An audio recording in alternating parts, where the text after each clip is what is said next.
Hello students, welcome to go Vidya. మనకు SSC నుంచి sub inspector okay. So మనకి Delhi police sub inspector సంబంధించిన result అనేది ఇప్పుడే రావడం జరిగింది. సో దీనికి సంబంధించి కట్ ఆఫ్స్ ఏ విధంగా ఉన్నాయి, అలానే ఈవెంట్స్కి సంబంధించి సో ఎంత టైం అనేది ఉంటుంది, సో ఏ విధంగా మనం ప్రాక్టీస్ చేయాలి ఓకే. సో దీని తగ్గ డీటెయిల్స్ అన్ని కూడా మనము వన్ బై వన్ మనం చూద్దాం ఓకే. సో ప్రజెంట్ ఇక్కడ కట్ ఆఫ్ చూసుకుంటే okay. So female cut off అలానే male cut off okay. So రెండు కూడా ఇక్కడ మెన్షన్ చేయడం జరిగింది.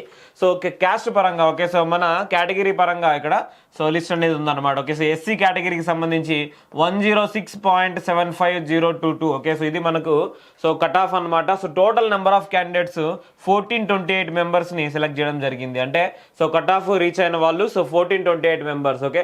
సో ఈ విధంగా టోటల్ గా మనకి సో 7335 ఓకే. సో ఇంతమంది మనకు సో కట్ ఆఫ్ రీచ్ అయ్యారు ఓకే. సో దీని ప్రకారం వాళ్ళు ఈవెంట్స్ అటెండ్ అవ్వాల్సి ఉంటుంది అనమాట ఓకే. సో ఇది ఫిమేల్ క్యాండిడేట్ సంబంధించి. సిమిలర్ గా మనకు మేల్ క్యాండిడేట్ సంబంధించి సో కట్ ఆఫ్ మార్క్స్ అనేవి ఓకే. So 89.85810 okay. సో ఇది మనకు కట్ ఆఫ్ అనమాట ఓకే. సో ఒకసారి క్యాండిడేట్ నెంబర్ చూసుకుంటే ఓకే. సో మనకు 16256 ఓకే. సో ఇది మనకు total number of candidates qualify అవడం జరిగింది ఓకే. సో ఎస్సీ కేటగిరీ సంబంధించి. సిమిలర్ గా ఎస్టీ కేటగిరీ సంబంధించి 8176 ఓకే. అంటే కట్ ఆఫ్స్ ఒకసారి మనం చూడండి ఓకే. సో ఏ కేటగిరీకి ఎంత తక్కువ ఉన్నాయి ఓకే. ఈఎస్ఎం కేటగిరీకి సంబంధించి మనకు 40.17 ఓకే. సో ఓబీసీకి సంబంధించి 113 point something okay. So EWS సంబంధించి 111.43 ఓకే. సిమిలర్ గా అన్రిజర్వ్డ్ కేటగిరీకి సంబంధించి 119.80 ఓకే. సో ఈ విధంగా మనకు కట్ ఆఫ్స్ ఉండడం జరిగింది. సో టోటల్ గా 76278 నెంబర్ ఆఫ్ మెంబర్స్ మనకి క్వాలిఫై అవడం జరిగింది okay.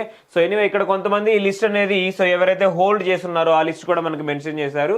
So list 3 okay. So male departmental of Delhi police okay. So ఇక్కడ కూడా మనకు ఈ లిస్ట్ అండ్ కట్ ఆఫ్ అనేది సో ప్రొవైడ్ చేయడం జరిగింది ఓకే. సో ఇది ఈ రోజు మనకు వచ్చిన న్యూస్ అనమాట ఓకే. సో మనకు ఆల్రెడీ ఈవెంట్స్ అనేవి తెలుసు ఓకే. సో మనకు టోటల్ 5 ఈవెంట్స్ అనేవి ఉంటాయి. So long jump, high jump, short put, 100 metres running, అలానే 600 రన్నింగ్ అనమాట.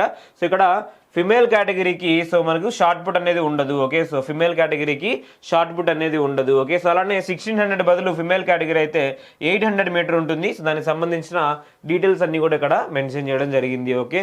సో ఇమీడియట్ గా ఎవరైతే ప్రాక్టీస్ చేస్తున్నారో ఓకే. సో ప్రిపరేషన్ అనేది సో యాజ్ ఎర్లీ స్టార్ట్ చేయండి. ఎందుకంటే వన్స్ మనం ఈవెంట్స్కి ప్రిపేర్ అయ్యేటప్పుడు సో కొన్ని అన్నోన్ ప్రాబ్లమ్స్ అనేవి మనకు వస్తాయన్నమాట. సో లెగ్ పెయిన్స్ కానీ ఓకే.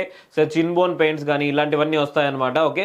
సో ఇమీడియట్గా ప్రెజర్ తీసుకోకుండా ఓకే. సో స్లోగా ఒక 1 వీక్ లేదా 10 డేస్లో మీరు పికప్ తీసుకునేటట్లు ప్రాక్టీస్ చేయండి. సో మంచి గైడ్ దగ్గర మీరు సో ఈ ట్రైనింగ్ అనేది తీసుకోండి కంపల్సరీగా ఓకే. సో ఈవెంట్స్ ఎప్పుడు ఉంటాయి అని చెప్పేసి అంటే మనకు CGL ఎగ్జామినేషన్ అలానే MTS ఎగ్జామినేషన్ ఉంది కాబట్టి ఓకే. వీటి తర్వాతనే మనకు ఈవెంట్స్ ఉండడం జరుగుతుంది. సో మోస్ట్లీ 1.5 మంత్ నుంచి 2 మంత్స్ గ్యాప్ లో మనకి ఈవెంట్స్ అనేవి ఉండడం జరుగుతుంది ఓకే. దీనికి సంబంధించిన సో ప్రతి ఒక్క డీటెయిల్స్ అనేవి ప్రాపర్ గా తెలుసుకోండి ఓకే. సో ఈవెంట్స్ అంటే సో మనం ఈజీగా క్వాలిఫై అవ్వాలి అనే ఉద్దేశంతో సో మీరు ప్రాపర్ గా ప్రాక్టీస్ చేయండి. సో అప్పుడైతేనే మనము సో క్వాలిఫై అవ్వడం జరుగుతుంది అనమాట ఓకే. సో ఎనీహౌ మీకు ప్రతి ఒక్కరికి కూడా ఓకే. సో ముందు నుంచే ప్రాక్టీస్ చేయండి. ఎవరైనా ఆల్రెడీ చేసే వాళ్ళు ఉన్నారు ఇప్పటి వరకే. సో ఒకవేళ మీకు ప్రాక్టీస్ ఇంతవరకు లేకున్నా కానీ ఓకే. సో స్లోగా వితిన్ 2 మంత్స్ లో మీరు గెయిన్ అవ్వాలి అనే ఉద్దేశంతో సో ప్రాక్టీస్ చేయండి okay. So all the best ప్రతి ఒక్కరికి కూడా. Thank you so much.